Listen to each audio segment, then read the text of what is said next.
अरविंद केजरीवाल ने दिल्ली के मुख्यमंत्री पद से इस्तीफा देने के बाद आम आदमी पार्टी की वरिष्ठ नेता आतिशी को दिल्ली का नया मुख्यमंत्री चुना है।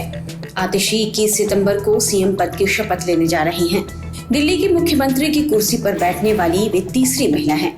इससे पहले बीजेपी की सुषमा स्वराज और कांग्रेस की शीला दीक्षित दिल्ली की मुख्यमंत्री रह चुकी हैं। दिल्ली का नया सीएम बनाए जाने की घोषणा के बाद से ही आतिशी सुर्खियों में छाई हैं। लोग उनके बारे में तमाम तरह की जानकारियां जुटा रहे हैं। कोई उनकी पारिवारिक पृष्ठभूमि के बारे में जानना चाहता है, तो कोई यह पता लगाने की कोशिश में है कि आतिशी कितनी पढ़ी लिखी हैं।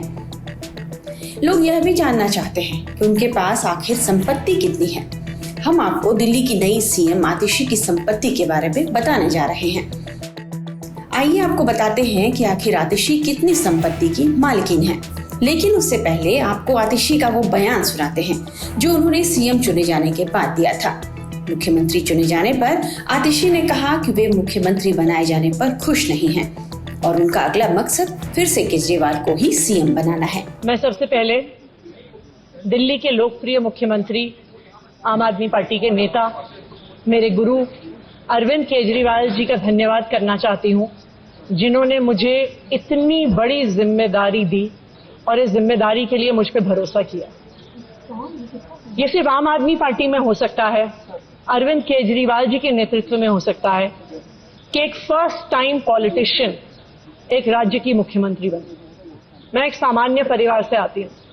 शायद किसी और पार्टी में होती तो चुनाव की टिकट भी नहीं मिलती, लेकिन अरविंद केजरीवाल जी ने मुझ पे भरोसा किया, मुझे विधायक बनाया, मुझे मंत्री बनाया और आज मुख्यमंत्री बनने की जिम्मेदारी दी है। मैं खुश हूं कि अरविंद केजरीवाल जी ने मुझ पे इतना भरोसा किया है। लेकिन जितना सुख आज मेरे मन में है, आज उससे बहुत ज्यादा दुख भी मेरे मन में है। दुख इसलिए कि दिल्ली के लोकप्रिय मुख्यमंत्री, मेरे बड़े भाई अरविंद केजरीवाल जी आज इस्तीफा दे रहे हैं। मैं आज ये जरूर कहना चाहती हूं आम आदमी पार्टी के सभी विधायकों की तरफ से, दिल्ली की 2 करोड़ जनता की तरफ से, कि दिल्ली का एक ही मुख्यमंत्री है और उस मुख्यमंत्री का नाम अरविंद केजरीवाल है। कि भारतीय जनता पार्टी की 22 राज्यों में सरकार है, किसी एक राज्य में भी वो फ्री बिजली, अच्छे स्कूल, अच्छे अस्पताल, मोहल्ला क्लिनिक, फ्री बस यात्रा नहीं दे पाते हैं। और एक ईमानदार अरविंद केजरीवाल है जो दिल्ली के लोगों को इतना कुछ देता है।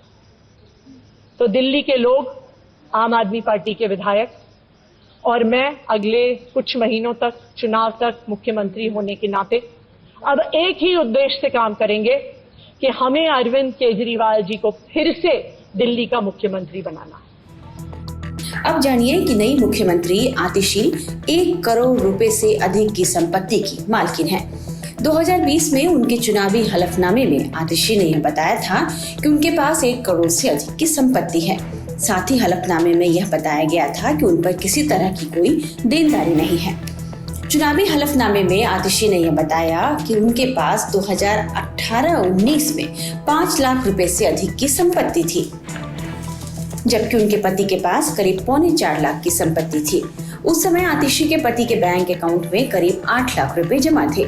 साथ ही उनके नाम से बैंक में 54 लाख रुपए की एफडी भी थी। हलफनामे में आतिशी ने यह भी बताया कि उनके नाम से एक 5 लाख रुपए की हेल्थ इंश्योरेंस पॉलिसी भी है। लेकिन आपको जानकर हैरानी होगी कि आतिशी के पास कोई कार नहीं है, ऐसा उन्होंने हलफनामे में बताया था। साथ ही उन्होंने यह जानकारी भी दी थी कि घर के अलावा उनके पास कृषि भूमि भी नहीं है। उच्च शिक्षा हासिल करने के बाद समाज में बदलाव लाने के मकसद से आतिशी ने मध्य प्रदेश के एक गांव में 7 साल बिताए और यही उनकी मुलाकात आम आदमी पार्टी के कार्यकर्ताओं से हुई, जिसके बाद 2013 में वे आम आदमी पार्टी के साथ जुड़ गई और इसके साथ ही सियासत में उनकी एंट्री हो गई और आज वे दिल्ली के सीएम की कुर्सी तक पहुंच गई हैं। दिल्ली में आतिशी कैबिनेट की घोषणा भी कर दी गई है। 21 सितंबर को आतिशी के सीएम बनने के साथ साथ गोपाल राय, कैलाश गहलोत, सौरभ भारद्वाज और इमरान हुसैन के अलावा मुकेश अहलावत कैबिनेट मंत्री बनने जा रहे हैं।